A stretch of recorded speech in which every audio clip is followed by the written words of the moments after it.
Riley Whitmore was about to be buried alive, and only one person in the crowd of 300 mourners knew the truth. Christopher Kane, single dad janitor with a past as a private investigator, stood at the back of the billionaire's funeral watching the closed casket and knew something was very wrong, because he'd seen Riley's fingers move through the ventilation hole, and he had exactly 60 seconds to stop them from lowering her into the ground. If you want to know how a janitor stopped a billionaire's funeral and exposed a murder plot, hit that subscribe button. This story will prove that sometimes the person everyone thinks is dead is the only one truly alive. Riley Whitmore was 32 years old, heiress to a $5 billion pharmaceutical empire, and according to everyone at her funeral, dead from a sudden heart attack 3 days ago. Except she wasn't dead. She was trapped inside a casket, drugged into paralysis, unable to move or scream or do anything except wait to be buried alive by the person who'd tried to murder her. 3 days earlier, Riley had been alive, healthy, running Whitmore Pharmaceuticals with the same ruthless efficiency her father had built the company on before his death 2 years ago. She'd inherited everything at 30. The company, the estate, the responsibility of employing 15,000 people across 3 continents. Riley had been raised for this, groomed from childhood to take over the family business. Her father, Marcus Whitmore Sr., had made that clear from the time she could walk. You're a Whitmore. That means excellence. That means leadership. That means never showing weakness. Her childhood had been training for this role. Private tutors in business and finance, summer internships at the company starting at age 14, board meetings she was required to attend and summarize starting at 16. Her father didn't believe in work-life balance. He believed in legacy, in building something that would outlast him. Relationships are temporary, he'd told Riley when she was 18 and wanted to go to prom instead of attending a shareholders' meeting. The company is forever. Choose wisely. Riley chose the company, always. Graduated top of her class at Harvard Business School, worked her way up through every department at Whitmore Pharmaceuticals, proved she'd earned her position through competence, not just nepotism. By the time her father died of a massive stroke at 65, Riley was ready. She took over at 30. The board was skeptical, a woman, young, untested in crisis. They questioned every decision for the first 6 months. Riley proved them wrong by increasing company value by 40% in year 1, by securing 3 major pharmaceutical patents, by outmaneuvering competitors in bidding wars for smaller biotech firms. Within 2 years, Riley had transformed Whitmore Pharmaceuticals from a mid-tier company into a pharmaceutical giant. The board stopped questioning her, started following her lead, started realizing that Riley Whitmore was more ruthless and brilliant than her father had ever been. So Riley never showed weakness. She worked 80-hour weeks, made difficult decisions without hesitation, fired executives who underperformed, approved layoffs when quarterly earnings demanded it, built her reputation as a brilliant but cold CEO who cared more about profit margins than people. The media called her the Ice Queen. Forbes called her a visionary. Her employees called her demanding but fair. Her few friends, mostly college acquaintances she barely saw, called her unreachable. Riley didn't care. Success required sacrifice. She'd sacrificed personal relationships for professional achievement. No regrets. She had no time for relationships, no interest in marriage or children, no room in her life for anything except the company. Her few attempts at dating ended quickly when men realized she wouldn't rearrange her schedule for dinner or cancel meetings for romantic getaways. "You're married to your job," one ex-boyfriend had said bitterly. "There's no room for anyone else." He was right. Riley didn't deny it. The company was her priority. Everything else was secondary. She lived alone in her family's estate. ate dinner at her desk most nights, fell asleep reviewing financial reports, woke up planning strategy. Her assistant, Victoria Chen, had been with her for 5 years, efficient, organized, anticipated Riley's needs before she voiced them. Riley trusted Victoria more than anyone else in her life. Trusted her with passwords, access to accounts, knowledge of Riley's schedule and movements. That trust was a mistake. 3 days ago, Riley had been working late in her home office. Victoria brought her usual evening tea, Earl Grey with honey. Riley drank it while reviewing a merger proposal. Didn't notice the bitter aftertaste until it was too late. The paralysis set in slowly. First her fingers went numb. Then her arms felt heavy. She tried to stand and her legs wouldn't respond. Tried to call for help and her voice wouldn't work. Tried to reach for her phone and her hands wouldn't move. Victoria stood in the doorway watching with cold calculation. "I'm sorry it has to be this way," Victoria said. "Not sorry at all. But you've become a problem. The company's about to go public with new drug trials that will make billions. Your cousin Marcus has promised me $10 million and a VP position to ensure you don't interfere. He inherits if you die. I get paid. Everyone wins. Except you." Riley tried to scream. Nothing came out. Her body was completely paralyzed. Only her mind worked, trapped inside a body that wouldn't respond. The drug is called paraloxin. We developed it for surgical anesthesia. Paralyzes the body completely while leaving the mind conscious. Perfect for your situation. You'll appear dead. Doctors will find no heartbeat, no pulse, no breathing. But you'll be aware of everything, every moment, until they bury you and you suffocate 6 feet under. Victoria checked Riley's pulse. Found nothing.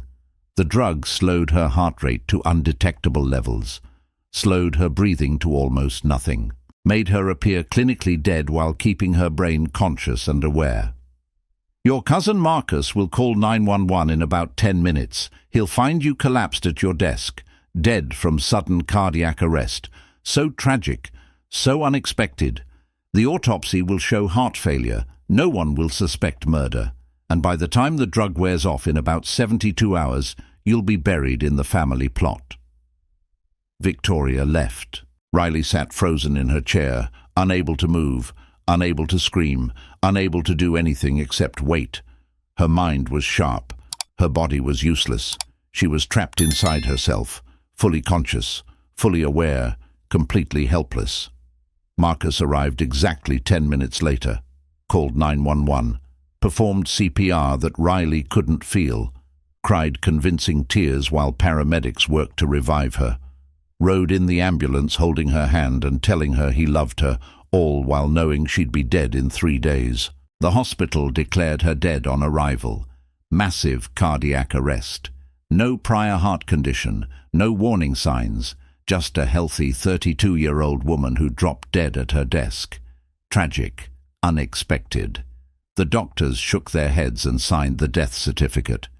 Riley was aware of all of it, heard every conversation, felt them move her body onto a gurney, felt the cold of the morgue, heard Marcus making funeral arrangements, heard Victoria offering to help coordinate everything, heard them plan to bury her in 3 days.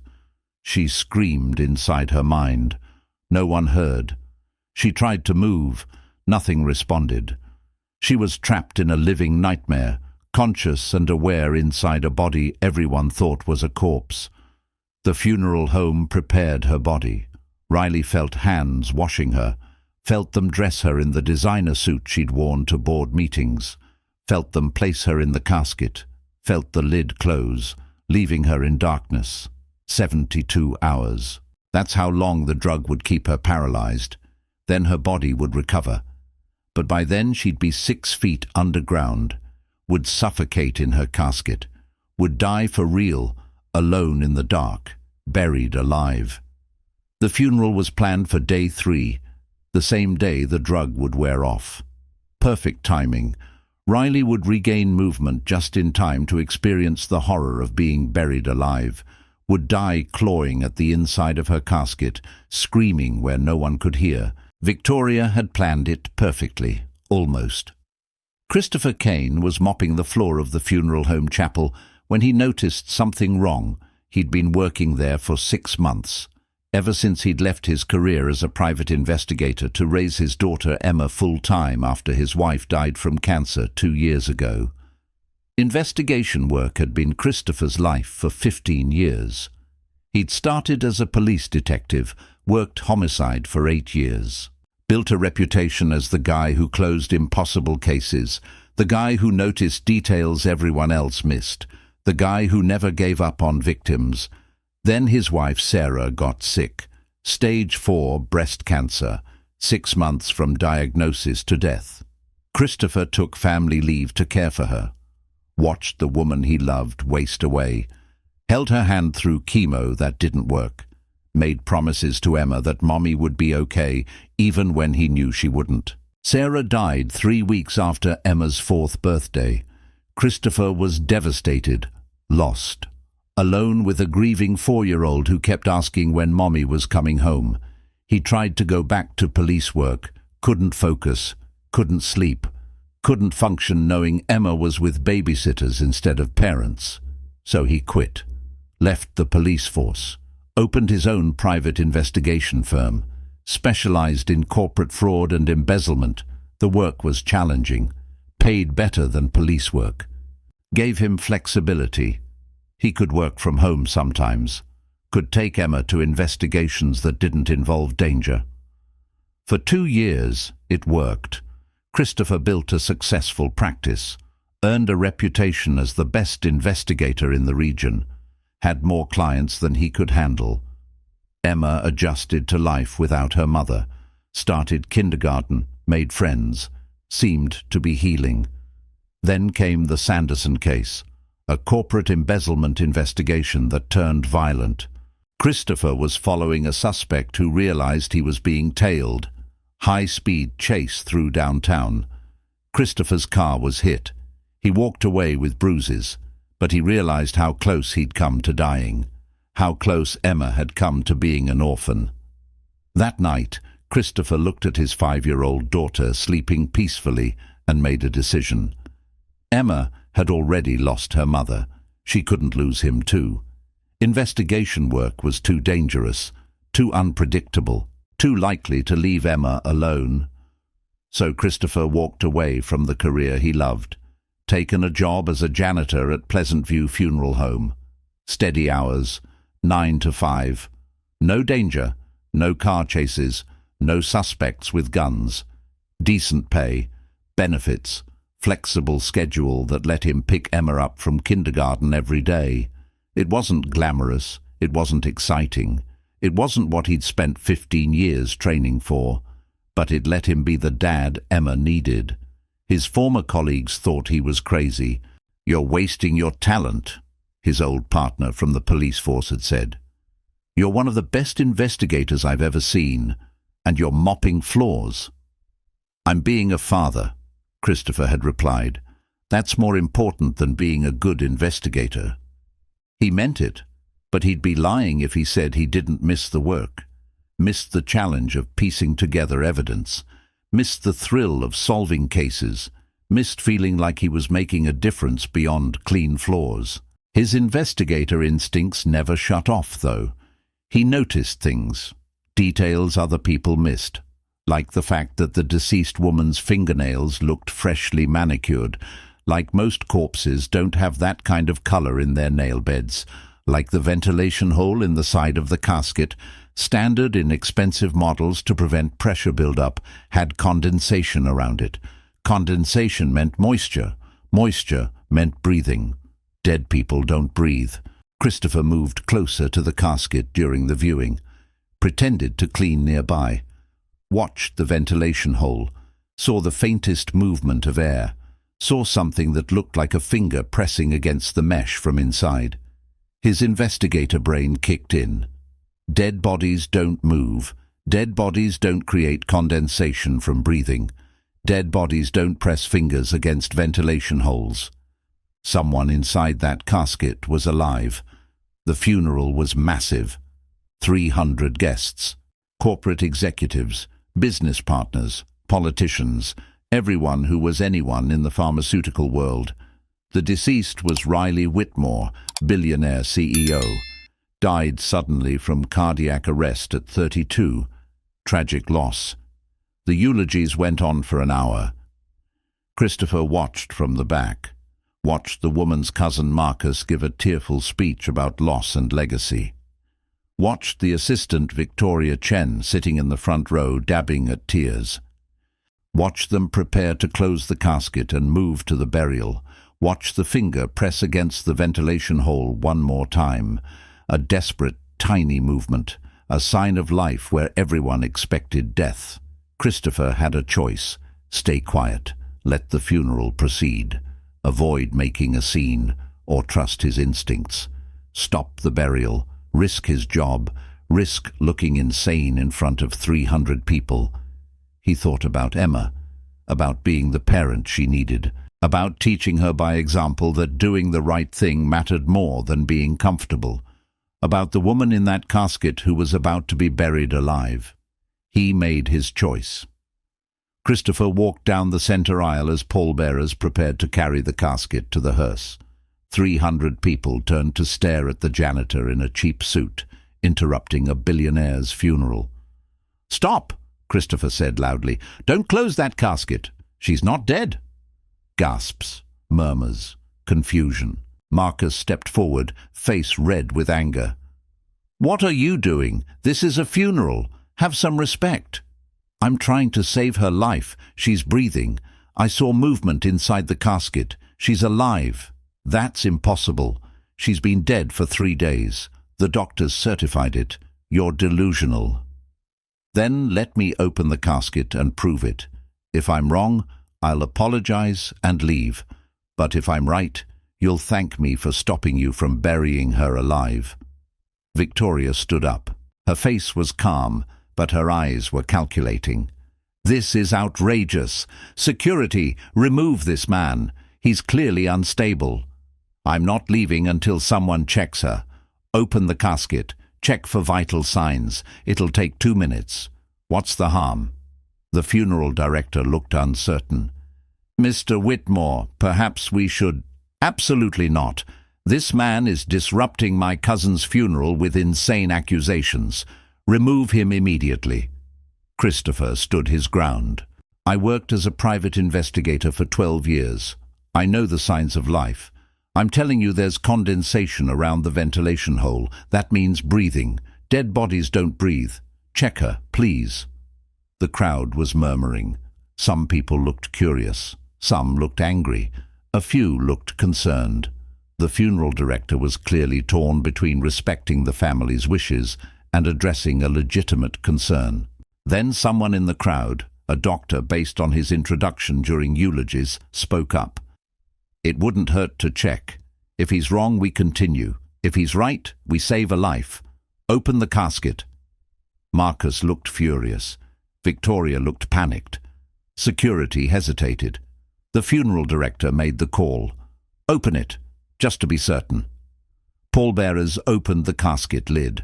Riley Whitmore lay inside, perfectly still, dressed in an expensive suit, hands folded on her chest, eyes closed. No visible signs of life. She looked exactly like every other body Christopher had seen in 2 years of working at the funeral home, except for the single tear running down her cheek. Christopher pointed. "Look, she's crying. Dead people don't cry. Check her pulse. Check for breathing. Do it now." The doctor pushed forward, checked Riley's neck for a pulse. Found nothing. Checked her wrist. Nothing. Leaned close to her mouth to check for breathing. Very faint. Almost imperceptible. But there. "She's alive," the doctor said, shocked. "Barely, but alive. Call an ambulance. Now." Chaos erupted. People shouting. Marcus backing away. Victoria trying to slip out of the chapel. Christopher blocked her path. "Going somewhere?" "I don't know what you're talking about." You knew. You were sitting in the front row, crying fake tears while your boss was about to be buried alive. You knew. Victoria's expression hardened. You can't prove anything. We'll see about that. Police are already on their way. I called them before I interrupted the funeral, told them I suspected foul play. They'll want to talk to you. Paramedics arrived, rushed Riley to the hospital. Doctors worked to identify what was in her system, found traces of paraloxin, a drug still in experimental trials, a drug developed by Whitmore Pharmaceuticals, a drug that shouldn't exist outside of controlled lab environments. Victoria was arrested. So was Marcus. Both denied everything. But hospital security cameras showed Victoria entering Riley's office the night she collapsed. Showed her leaving 15 minutes before Marcus discovered the body. Showed her carrying a thermal container that later tested positive for paraloxin residue. Marcus's phone record showed dozens of calls with Victoria in the weeks before Riley's death. Emails discussing the upcoming IPO, discussions about Marcus inheriting the company, promises of payment and promotions once Riley was out of the way. The evidence was overwhelming. Victoria confessed first, explained the plan, the drug, the fake death, the burial that would have killed Riley for real when the drug wore off.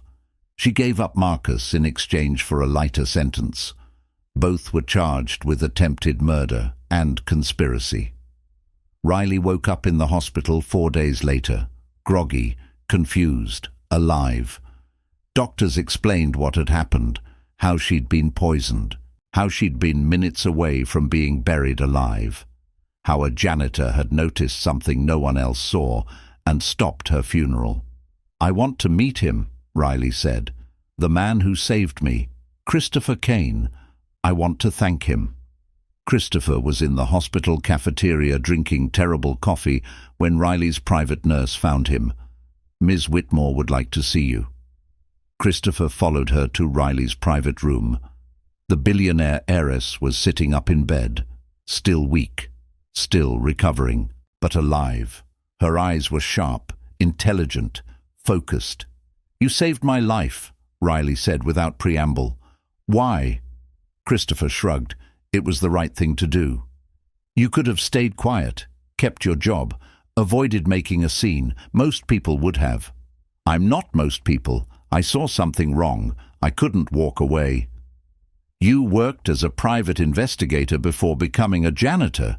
Why the career change?" "My wife died 2 years ago. Cancer. I have a 5-year-old daughter who needs me home for dinner every night. Investigation work didn't allow that. Janitorial work does." Riley studied him.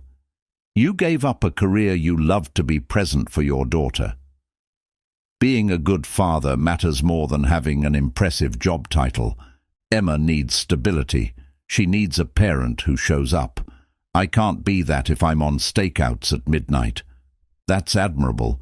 Most people wouldn't make that sacrifice. Most people aren't single parents. You do what you have to do."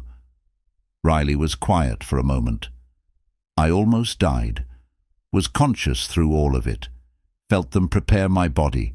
Felt them close the casket. Knew I'd be buried alive. Couldn't do anything to stop it. It was the most terrifying experience of my life. I'm sorry you went through that. Don't be sorry.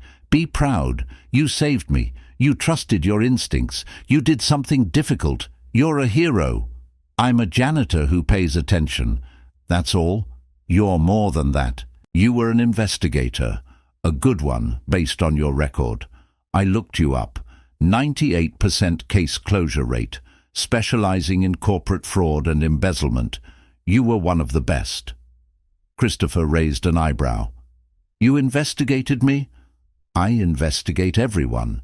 It's how I stay alive, or at least how I'm supposed to stay alive. Clearly I missed Victoria and Marcus's plans." "No one's perfect, even billionaire CEOs." Riley smiled slightly. "I like you, Christopher Kane.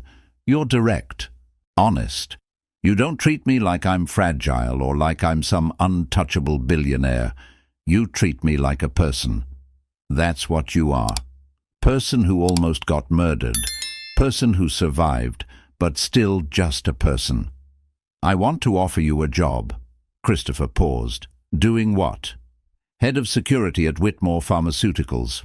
I need someone I can trust, someone who sees what others miss, someone who actually saved my life when my own security team missed an assassination attempt.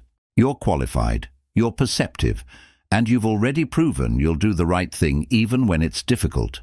I appreciate the offer, but I'm not interested. Riley looked surprised. Why not?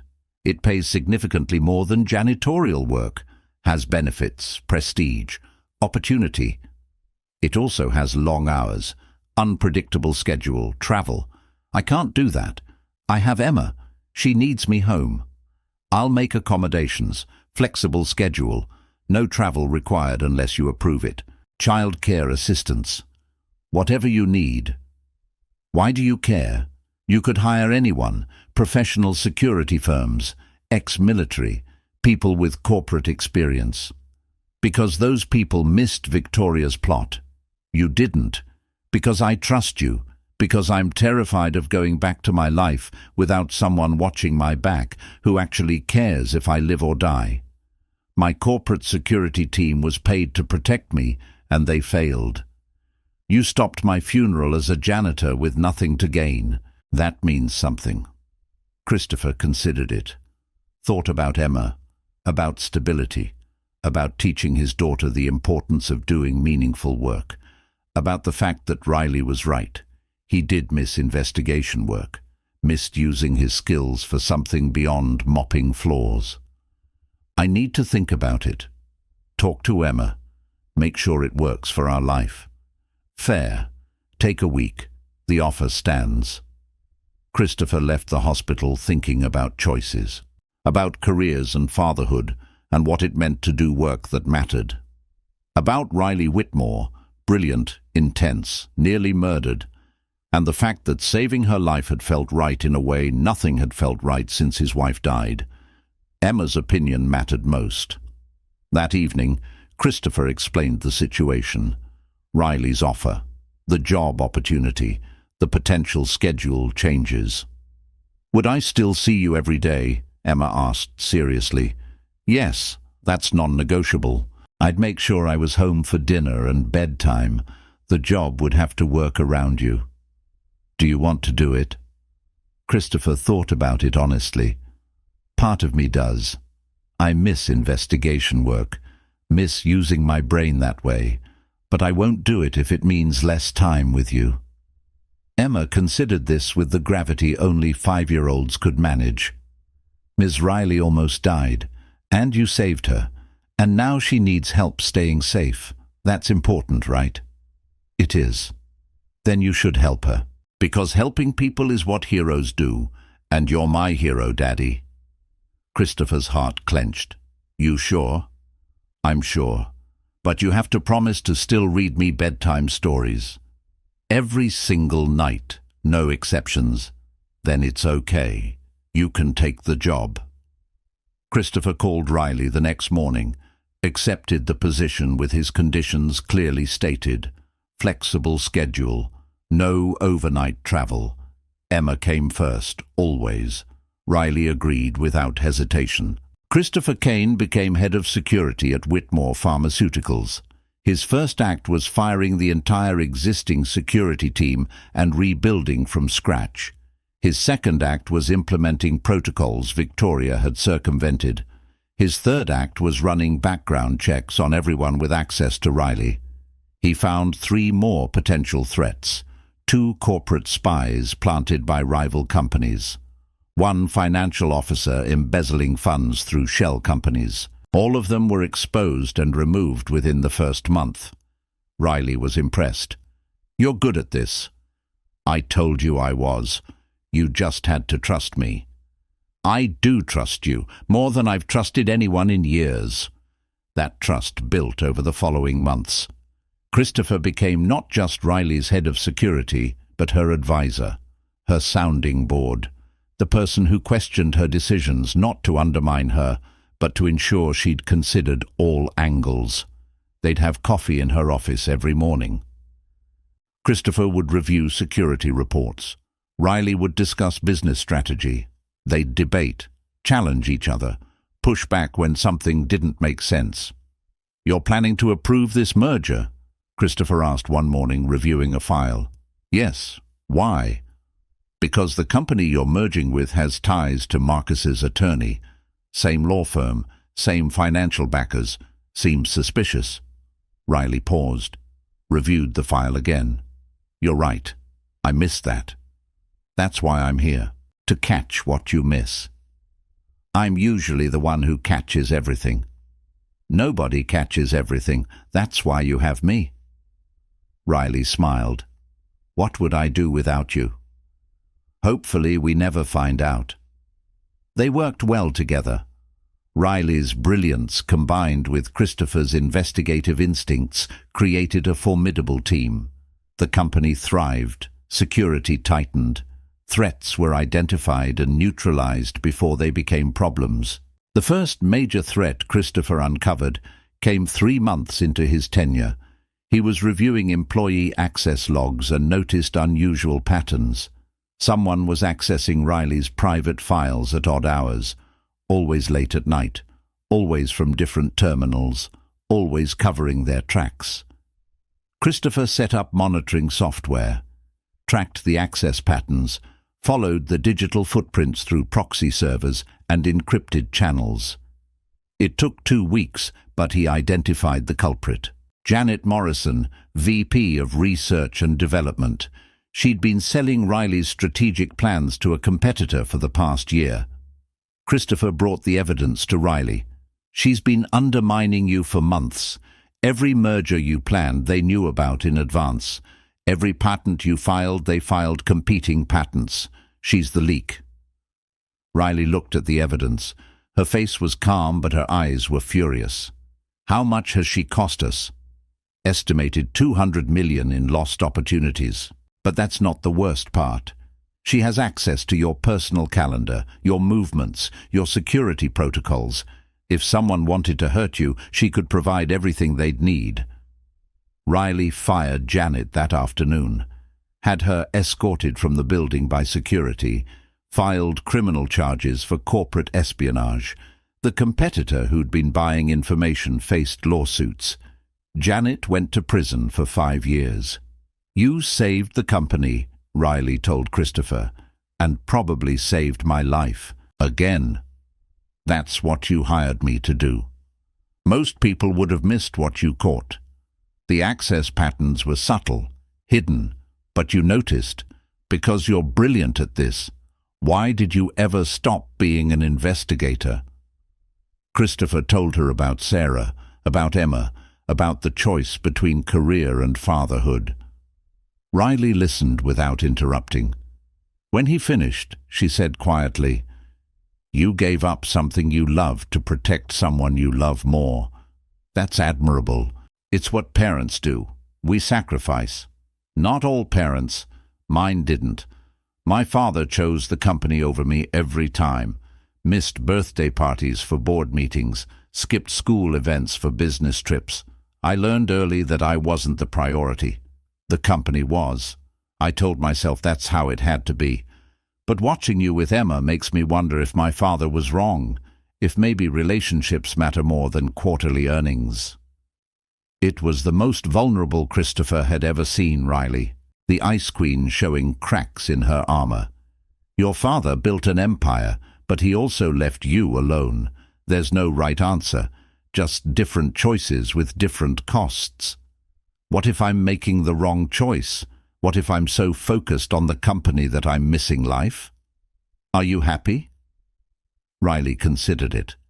"I'm successful. I'm respected. I'm financially secure. But happy? I don't know. I eat dinner alone every night. I haven't been on a date in 2 years. I have employees but not friends. Success but not connection. Is that happiness? Only you can answer that. What would make you happy, Christopher? If you could have anything?" Christopher looked at her, really looked at her, at the woman who'd become so important to him. Honestly, this conversation, this connection with someone who sees me as more than just the janitor who got lucky. You challenge me. You make me think. You make me want to be better. That's what makes me happy. Riley held his gaze. You do the same for me. You're the only person who calls me out when I'm wrong, who treats me like a person instead of a title, who makes me laugh, who makes me feel seen. I value that more than I can express. They sat in comfortable silence, both aware something had shifted between them, but neither ready to name it. Emma would visit the office sometimes, would sit in the security office doing homework while Christopher worked. Riley would stop by with snacks, would ask about Emma's day, would treat the 5-year-old with the same respect she gave corporate executives. I like Ms. Riley, Emma told Christopher one evening. She's nice, and she doesn't talk to me like I'm a baby. She's good at seeing people for who they are. Do you like her? She's my boss. Of course I like working for her. No, I mean, do you like her? Like how Prince Charming likes Cinderella? Christopher paused. Why would you ask that? Because you smile different when you talk about her. And you talk about her a lot. And when she's around, you're happier. Also, she brought me cookies yesterday and said she made them special for me because she knows I like chocolate chip. That's what people do when they want to be part of your family, out of the mouths of children. Christopher didn't have a good answer because Emma was right. Somewhere in the past 6 months, his professional respect for Riley had shifted into something more, something he couldn't quite name but definitely felt. He pushed those feelings aside. Riley was his boss, his professional relationship. Getting involved romantically would be complicated, inappropriate, potentially disastrous, but feelings don't follow logic. And over the following months, Christopher realized he was falling for Riley Whitmore, for her brilliance, her intensity, the way she commanded a boardroom, the way she was gentle with Emma, the way she challenged him, the way she listened, the way she made him feel valued, the way she admitted vulnerability instead of pretending to be perfect. Riley was falling too, for Christopher's integrity, his honesty, the way he called her out when she was wrong, the way he protected her without making her feel weak, the way he balanced being a father with being a professional, the way he made her laugh, the way he saw her as a person, not just a CEO, the way he'd sacrificed his career to be present for his daughter, the way he valued people over profit. Neither of them said anything. Both of them were terrified of ruining what they had. Professional respect, friendship, trust. Admitting romantic feelings risked all of it. But tension was building. Lingering glances across conference rooms, hands brushing when passing documents. Conversations that went longer than necessary because neither wanted to leave. The awareness that something was growing between them, whether they acknowledged it or not. Until the night, everything changed. Riley was working late. Christopher was finishing security rounds before heading home. He found Riley in her office staring at financial reports with tears streaming down her face. "What's wrong?" Christopher asked, immediately alert for threats. "Nothing. Everything. I don't know." Riley wiped her eyes. "I'm sorry. This is unprofessional. You're human. Humans cry. What happened? It's the anniversary. 2 years since the poisoning. 2 years since Victoria and Marcus tried to bury me alive. 2 years since you saved my life. I thought I was over it. Thought I'd moved past the trauma. But today I keep thinking about being trapped in that casket, about feeling them close the lid, about knowing I was going to die and being helpless to stop it." Christopher sat down across from her. Trauma doesn't follow timelines. You went through something horrific. You're allowed to still be affected by it. "I'm supposed to be strong. Supposed to have it together. Supposed to be the invincible CEO who doesn't fall apart." You're supposed to be human, and humans fall apart sometimes. That doesn't make you weak. It makes you real." Riley looked at him. "Do you ever fall apart?" "All the time. Usually after Emma's asleep when I'm alone with my thoughts. I think about my wife dying, about raising Emma alone, about all the ways I might fail her, about the fact that I'm terrified every single day that I'm not enough. You're an amazing father. Emma adores you. And you're an amazing CEO. Your employees respect you. But we both still have moments where we doubt ourselves, where we break down. That's normal." Riley was quiet. Then, "Thank you for being here, for listening, for not treating me like I'm fragile." "You're not fragile. You're one of the strongest people I know. But strong people are allowed to have weak moments. That's what makes them human." They sat in comfortable silence. Then Riley said quietly, "I'm terrified of trusting people. After Victoria and Marcus, I don't know who's safe, who might be lying, who might want to hurt me. You're the only person I trust completely, and that terrifies me too." "Why?" "Because trusting people gives them power to hurt you, and I've been hurt enough." Christopher understood that. "I get it. After my wife died, I didn't want to trust anyone either. Didn't want to risk losing someone again. It's easier to keep everyone at a distance. Safer.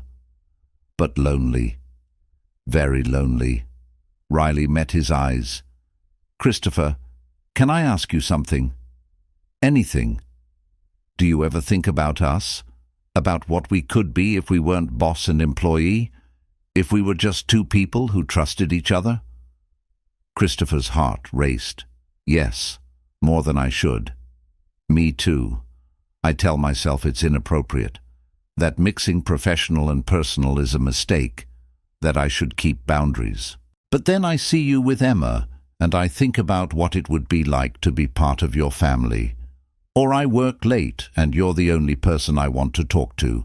Or you challenge me in meetings, and I realize you're the only person who really sees me. Not the CEO, not the billionaire, just Riley. I see you, all of you.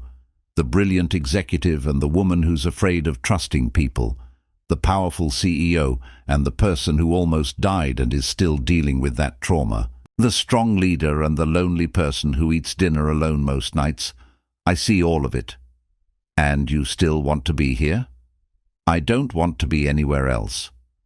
Riley stood up, walked around her desk, stood in front of Christopher's chair.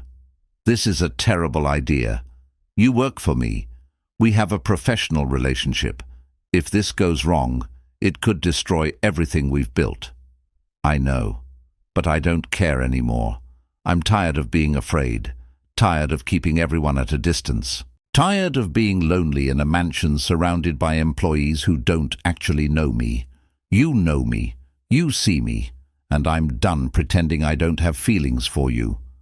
Christopher stood up. They were inches apart.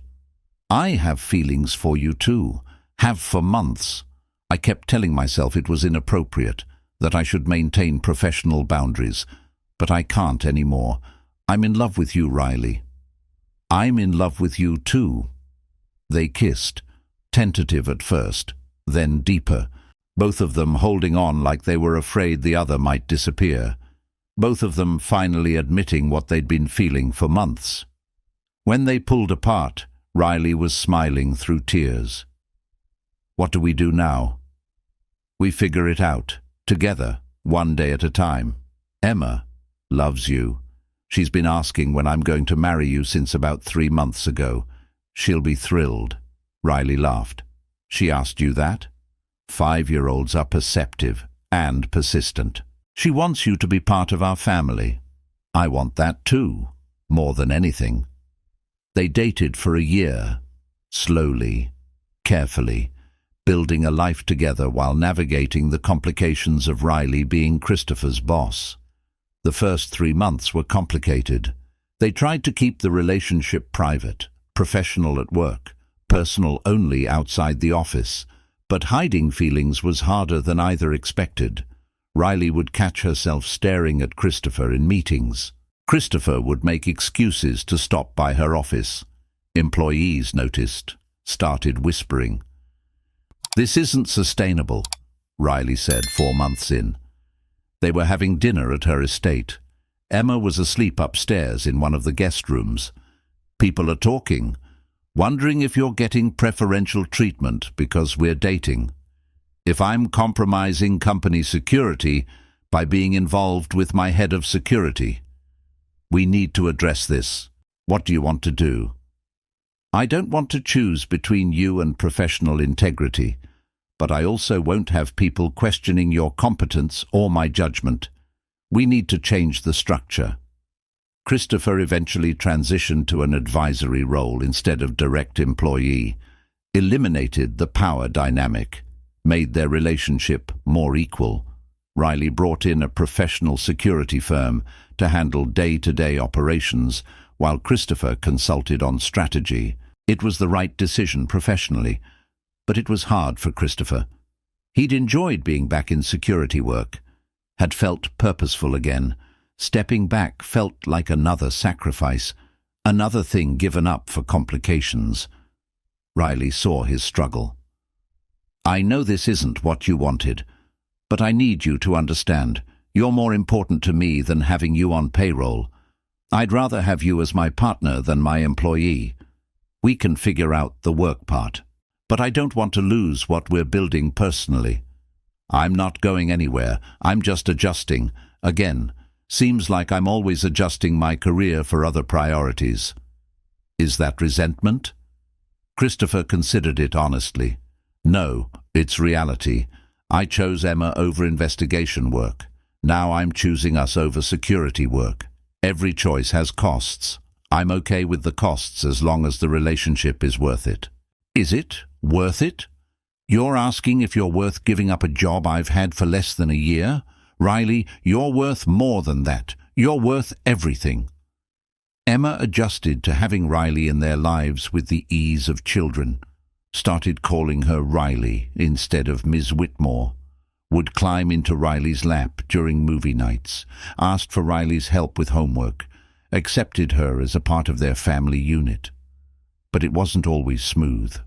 6 months into Riley and Christopher's relationship, Emma had a breakdown. "You're not my mom," she screamed at Riley during an argument about bedtime. "You can't tell me what to do. My mom died. You're just Dad's girlfriend. You don't get to replace her." Riley was devastated. Christopher found her crying in the kitchen after Emma went to bed. "I'm sorry, she didn't mean it." "Yes, she did. And she's right. I'm not her mother. I'll never be Sarah. I'm trying to figure out my place in her life, but I don't know what that is. I don't know how to be a parental figure to a child who already lost a mother. What if she never accepts me? What if I'm always just the woman who's dating her dad?" "She's 7. She's processing grief and change and fear. She loves you. She just doesn't know how to handle loving you without feeling like she's betraying her mother's memory. We'll work through it. Together." They did work through it. Christopher talked to Emma about feelings, about how loving Riley didn't mean forgetting Sarah, about how people could have more than one important person in their lives, about how Riley wasn't trying to replace her mother. She was just trying to be someone who cared about Emma. Emma apologized to Riley the next day. "I'm sorry I said you're not my mum. You're not my mum who died. But you're my mum who's here. Is that okay? Can I have 2 mums even though one is gone?" Riley hugged Emma and cried happy tears. "That's more than okay. That's perfect." Riley learned to balance work and personal life, to leave the office at reasonable hours, to be present for family dinners, to prioritize relationships alongside business. Christopher taught her that success wasn't just measured in profit margins. It was measured in moments, in laughter, in time spent with people you loved. She started delegating more at work, hired executives she trusted to handle day-to-day operations, focused on strategy instead of micromanaging, discovered that the company didn't collapse when she wasn't there 80 hours a week. In fact, it thrived. Employees were more creative when given autonomy. Decisions were made faster without bottlenecks waiting for Riley's approval. "I've been doing it wrong for years," Riley admitted to Christopher one night. "I thought I had to control everything. Thought if I wasn't personally involved in every decision, things would fall apart. But they're actually better when I trust people to do their jobs." That's what good leadership is. Trusting your team, not trying to do everything yourself. When did you become so wise about leadership? "I've been learning from the best. This brilliant CEO I'm dating who's slowly figuring out how to be human instead of just being a machine." Riley laughed. "A machine? That's harsh." "It's accurate. When I met you, you were all work and no life. Now you're building a life. That's growth." On the 3rd anniversary of the day, Christopher stopped Riley's funeral, he proposed. Took her back to the funeral home chapel where they'd first met. Got down on one knee in the same spot where he'd stood 3 years earlier and demanded they open her casket. "Riley Whitmore, 3 years ago I saved your life in this room. Best decision I ever made. Not because you became my boss or my girlfriend, but because you became my person. The woman I trust. The woman I love. The woman who makes Emma light up when she walks into a room. The woman who challenges me and respects me and sees me for who I really am. Will you marry me?" Riley was crying. "Yes, 1,000 times yes." The wedding was small. 50 people. Intimate. Meaningful. Not the 300-person corporate spectacle Riley's father would have demanded. This was their wedding. Their way. Emma was flower girl, wearing a dress she picked herself, bright pink with tulle and sparkles, because Emma had strong opinions about fashion and refused to wear boring colors. She took her role seriously, practiced walking down the aisle for a week, made Christopher promise she could throw real flower petals, not fake ones.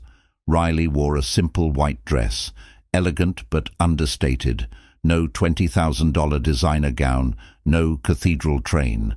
Just a beautiful dress that made her feel like herself. Christopher wore a suit he'd bought for the occasion, the first truly expensive suit he'd ever owned, purchased with money from his consulting work, not borrowed or second-hand. The ceremony was at Pleasant View Funeral Home Chapel, the same place where Christopher had stopped Riley's funeral 3 years earlier. The funeral director had been hesitant at first. "Are you sure? It's an unusual choice for a wedding." "It's where we met," Riley had said. "Where Christopher saved my life. Where our story started. I can't think of a more meaningful place to get married." The chapel was decorated simply. White flowers, candles, soft music. 50 guests filled the pews. Friends, family, employees who'd become genuine friends over the years. Christopher's former police partner was best man. Riley's college roommate was maid of honor. Emma stood between them, holding the rings with the gravity of someone entrusted with precious cargo. The officiant was Father Michael from the church Christopher and Emma attended. He'd known Christopher since Sarah died, had watched him navigate grief and single parenthood, had counseled him through the decision to leave investigation work, had been thrilled when Christopher introduced Riley. "We are gathered here today," Father Michael began, "to witness the marriage of two people who found each other in the most unusual circumstances." Riley and Christopher's story isn't a typical romance. It started with danger, with near death, with one person seeing what others missed and refusing to stay silent. But from that dramatic beginning, they built something beautiful, a partnership, a family, a love that has already weathered more challenges than most couples face in a lifetime. Today, they choose to make that partnership official, to promise each other forever. They wrote their own vows. Riley went first. Her voice was steady, but her hands were shaking. "Christopher, you saved my life. But you did more than that.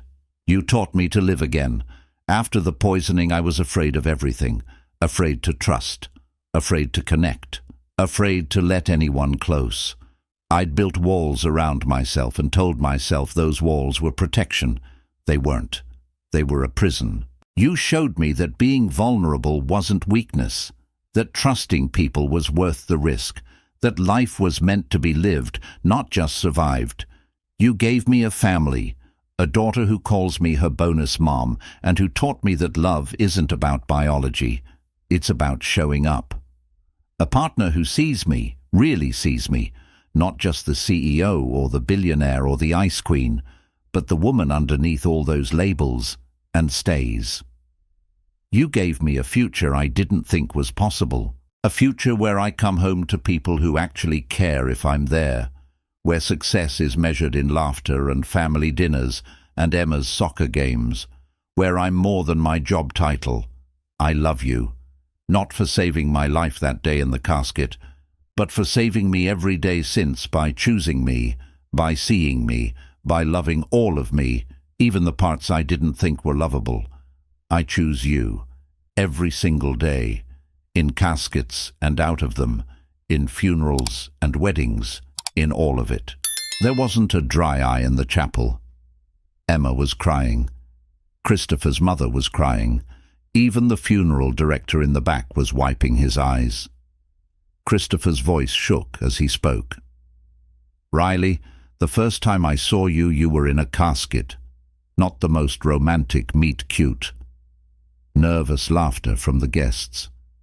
But I saw you fighting to survive. Saw the tears on your face.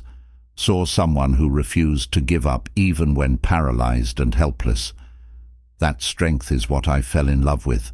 Not your money or your success or your pharmaceutical empire. Your strength, your resilience, your refusal to let fear win. You've made me a better man, a better father, a better person. You've shown Emma what it looks like when strong women lead, when women refuse to be limited by what others expect, when women choose their own path. You've built a family with us. Let Emma into your life when you didn't have to. Loved her like she was yours. Gave her a mother figure when I thought she'd never have that again. You've shown me that I can be a father and still have a partner, that I don't have to choose between Emma and love, that there's room in my life for both. I love you. I'll spend the rest of my life being worthy of the trust you've placed in me, being the man you deserve, being the father Emma deserves, being part of the family we're building together. I promise to always see you, to always choose you, to never let work or fear or complications come between us, to love you when you're strong and when you're vulnerable, when you're the brilliant CEO and when you're the woman crying in your office on the anniversary of almost dying. I promise all of it, forever. Father Michael smiled through tears. By the power vested in me, I now pronounce you husband and wife. Christopher, you may kiss your bride. They were pronounced married, kissed while everyone cheered and cried. Emma threw flower petals with enthusiasm, covering them both in pink and white petals. Photographers captured the moment, Christopher lifting Riley from her seat, kissing her while rose petals fell around them, Emma cheering in the background, 50 people celebrating. But the only moment that mattered was the two of them, finally, together, building the life they both deserved. The reception was at Riley's estate, a tent in the backyard, string lights, a small band. Dinner and dancing and speeches. Christopher's best man told embarrassing stories from their police days. Riley's maid of honor shared memories of college Riley, who'd been all ambition and no balance, and expressed gratitude that Christopher had taught her how to live. Emma gave a speech too. She'd insisted, stood up at the microphone with notes on index cards. I'm 7 years old and I've had 2 moms. My first mom was named Sarah, and she died when I was little. I don't remember her much, but Dad says she loved me a lot. My new mom is Riley, and she's here, and I love her a lot too. Some people think you can only have one mom, but I think you can have as many moms as love you. Dad says Riley isn't replacing Mom Sarah. She's just being Mom Riley. And that's okay. Dad also says that when my mom Sarah died, he thought he'd never love anyone again. But then he met Riley and realized you can love new people without forgetting old people. That love doesn't run out. It just grows. So today I'm happy because my dad married Riley, and now we're a real family. All of us. Forever. Emma looked at Riley. I love you, Mom Riley. Riley was sobbing. Christopher was sobbing. Half the guests were sobbing. Emma beamed, proud of her speech, and sat down to thunderous applause. 5 years later they sat in their backyard watching Emma, now 12, practice soccer with her team. Riley coached from the sidelines, shouting encouragement and strategic advice. Christopher grilled burgers, their 3-year-old son James helping by supervising from his playpen nearby. Riley had stepped back from day-to-day operations at Whitmore Pharmaceuticals, served as board chair but hired a CEO to run operations, wanted more time with family, more balance, more life outside of quarterly earnings. The decision had been difficult. Riley had built her entire identity around running the company.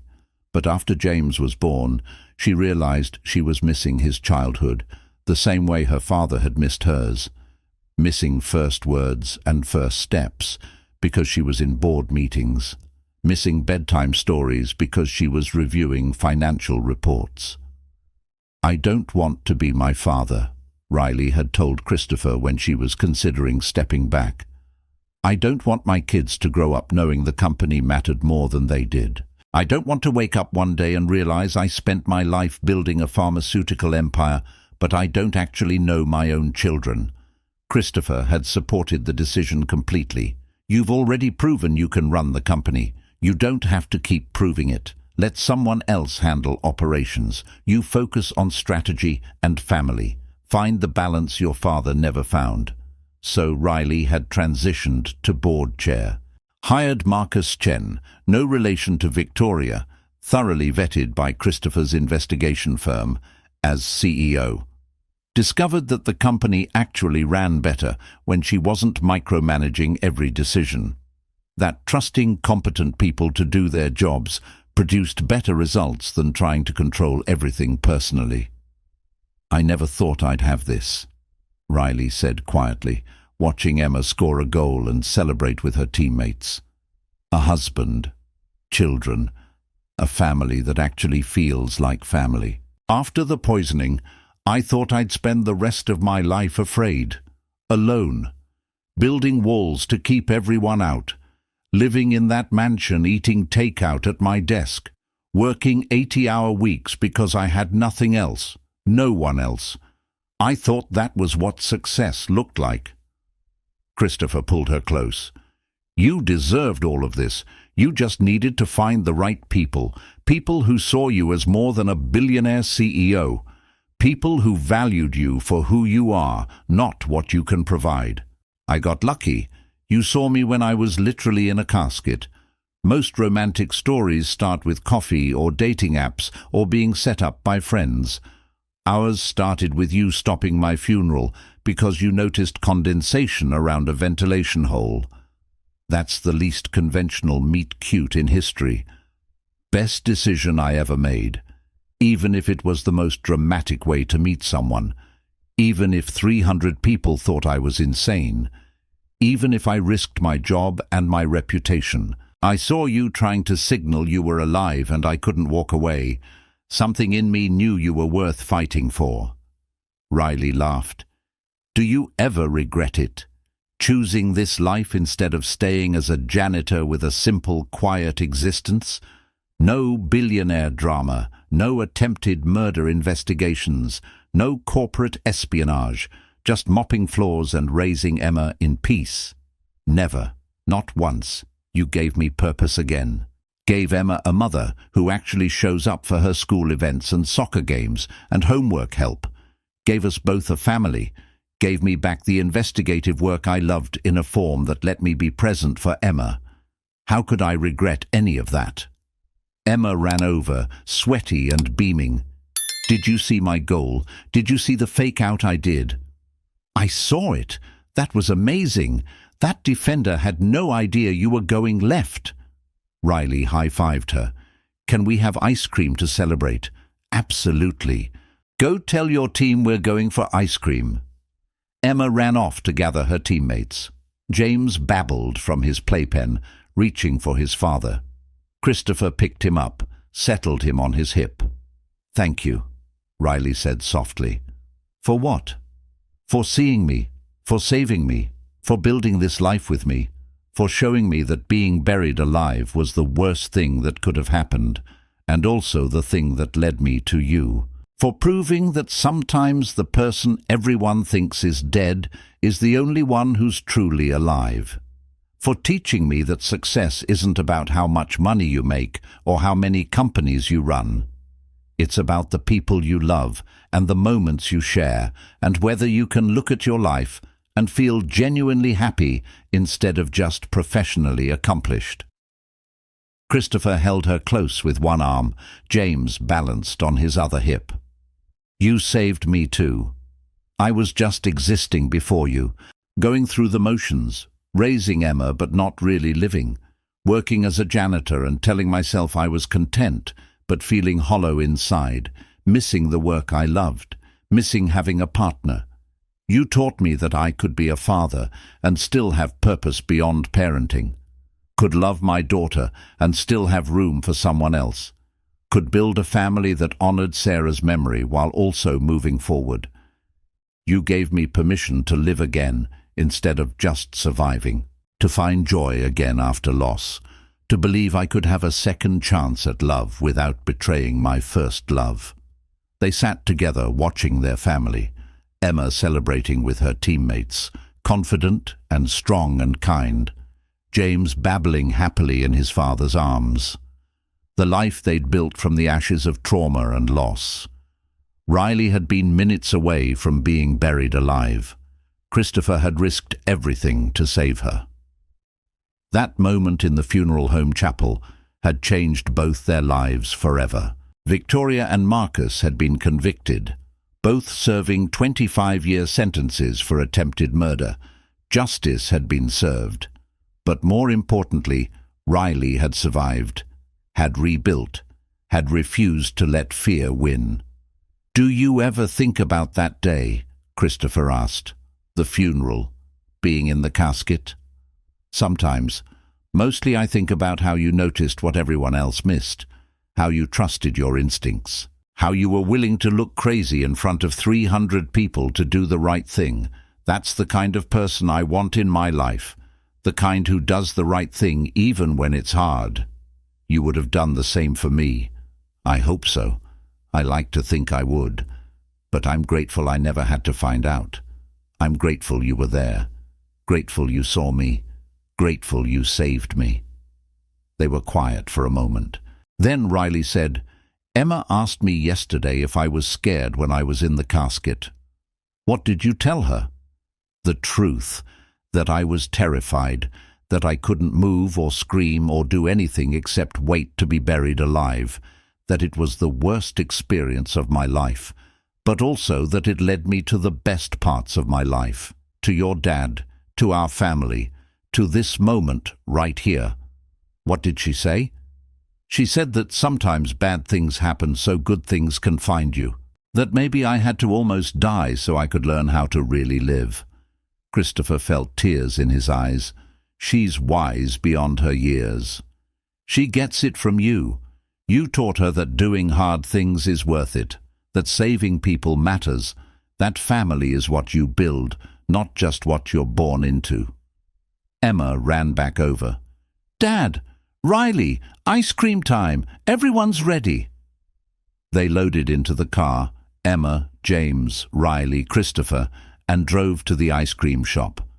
A normal family doing normal things. But there was nothing normal about their story. A billionaire CEO poisoned by her assistant and cousin, left to die in a casket, saved at the last moment by a janitor who noticed what everyone else missed. A janitor who became head of security, who became a partner, who became a husband, who became the father of her child. A love story that started in a funeral home and ended in a family. Sometimes the person trying to kill you is the person you trust most. Sometimes the person who saves you is a stranger with nothing to gain. Sometimes the greatest love stories start with the smallest observations. Sometimes being buried alive is the thing that teaches you how to truly live. Riley and Christopher proved all of it. Every single day. Together. Building a life that honored their pasts while embracing their future. Showing Emma and James that family was about choosing each other. That love was about seeing someone and staying. That heroes were ordinary people who did extraordinary things because it was the right thing to do. The billionaire's funeral had been stopped. The woman everyone thought was dead was alive. The villain had been caught. Justice had been served. And the single dad janitor who'd noticed what everyone else missed had built a beautiful life with the woman he'd saved. The best kind of happy ending there is. Not perfect, but real. Built on truth and trust. And two people who refused to let trauma define them, who chose love over fear, who built a family from the broken pieces of their pasts. Riley Whitmore had been minutes from being buried alive. Christopher Kane had saved her life. And in doing so, they'd both learned that sometimes dying, or almost dying, is what teaches you how to live.